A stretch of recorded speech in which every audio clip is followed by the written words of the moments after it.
There is some big questions that kept nagging me as I was testing the iPhone 16 Pro Max. Does the larger screen make it compelling or too big? Is the new camera control a game changer or a gimmick? How well do the Apple Intelligence features actually work? If the iPhone 16 Pro Max has the best iPhone battery life ever, how long does it last? After testing this flagship phone for several days, I'd say that it is indeed a handful, and while I am encouraged by some of the Apple Intelligence features I tested in a beta that's arriving next month, more AI capabilities will be coming later. Still, the battery life from the iPhone 16 Pro Max is insane and the camera's predictably great, so this is one of the best phones money can buy. Apple clearly still has some catching up to do with AI, and the design hasn't changed much with the exception of slightly slimmer bezels. But this is the new iPhone I'd buy with my money. The ginormous 6.9-inch iPhone 16 Pro Max starts at $1,199 with 256 GB of storage and goes on sale September 20. You can upgrade to 512 GB for $200 more, and another $200 will get you 1 TB. I have been a Pro Max user for years, since the iPhone 11 Pro Max, but after testing the new iPhones, I'm actually torn about the iPhone 16 Pro Max. It has the largest display ever of any iPhone at 6.9 inches. Yes, the thinner bezels help keep the device somewhat compact, but it is still taller, wider and heavier than the iPhone 15 Pro Max, which I thought was the near perfect size and weight for a big screen phone. I have gone from feeling like I cheated the system to feeling slightly cheated. This might be an unpopular opinion, but I think the new Pro Max is a little too big, at least for my hands. It's more of a stretch now to do simple things like scrolling through web pages or TikTok, and once you put a case on your iPhone 16 Pro Max, it's like a mini tank. The good news is that the Pro Max is built to be more durable. In addition to having a titanium band, Apple claims that the improved ceramic shield display on this model is 50% tougher than the last generation. We can't drop these units, but on paper it's encouraging. The iPhone 16 Pro Max comes in 4 colors: titanium white, titanium black, natural titanium and desert titanium.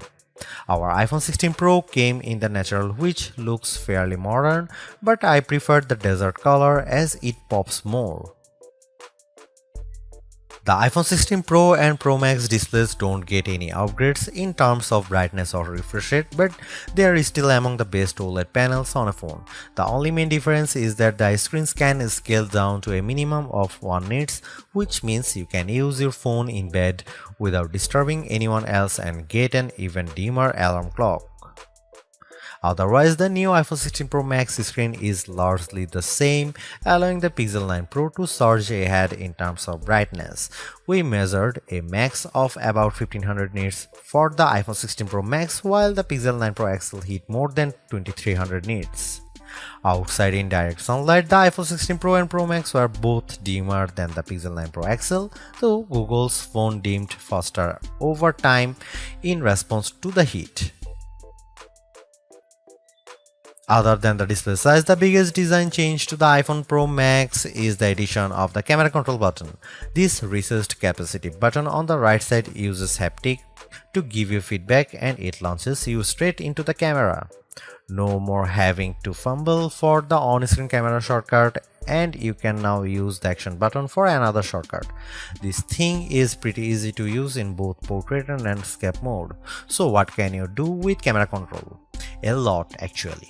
A quick press snaps a photo and a long press starts recording a video, but I'm not a fan of the fact that the video stops when you take your finger off the button.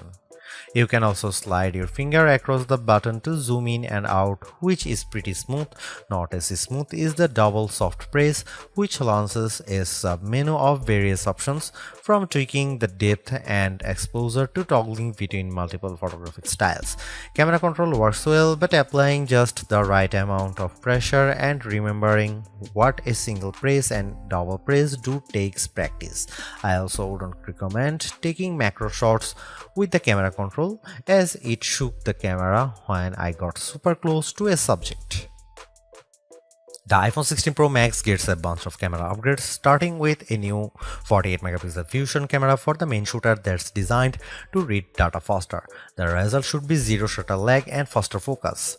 I took some shots of people passing by on scooters and moving taxis at the same time on the iPhone 16 Pro Max and iPhone 15 Pro Max, and the new iPhone was indeed faster. The results were not necessarily sharper though, as you can see in this side-by-side comparison. Here are some camera samples of iPhone 16 Pro Max.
The iPhone 16 Pro Max's video gets an upgrade, with 4K video capture up to 120 frames per second, and there's some pretty neat things you can do with that footage.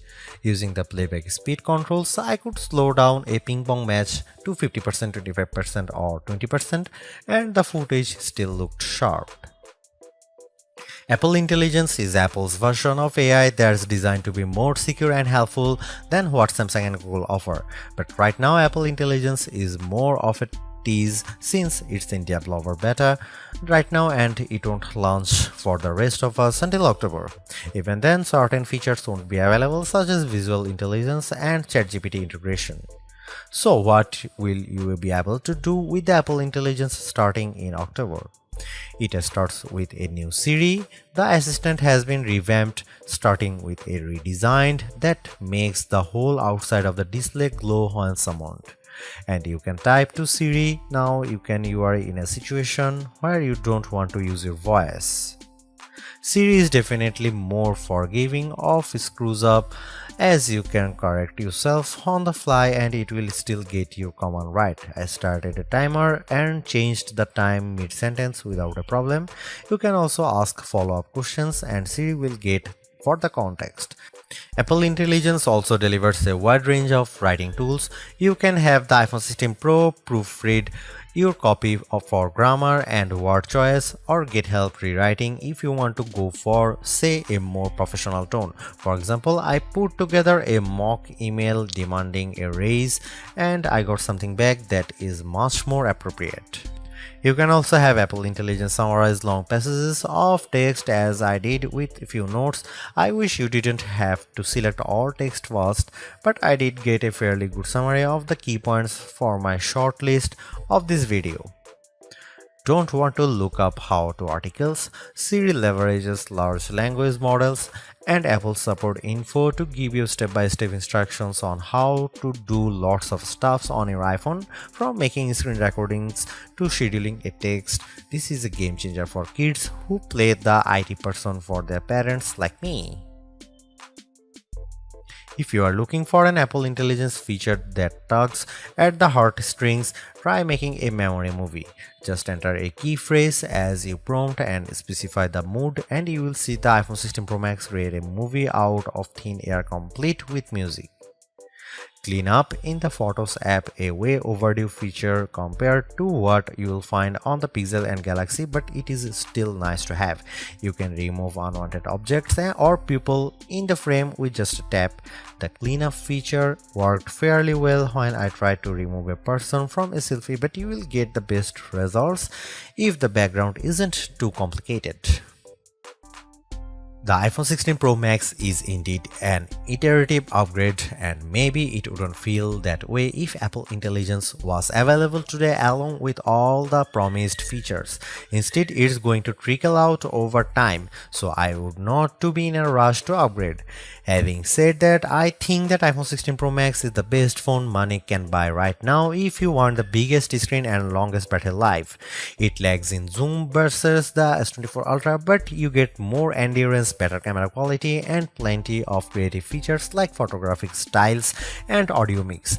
I actually preferred the AI capabilities of the Pixel 9 Pro XL series with its smarter Gemini Live voice assistant and other features like Add Me for photos and Pixel screenshots.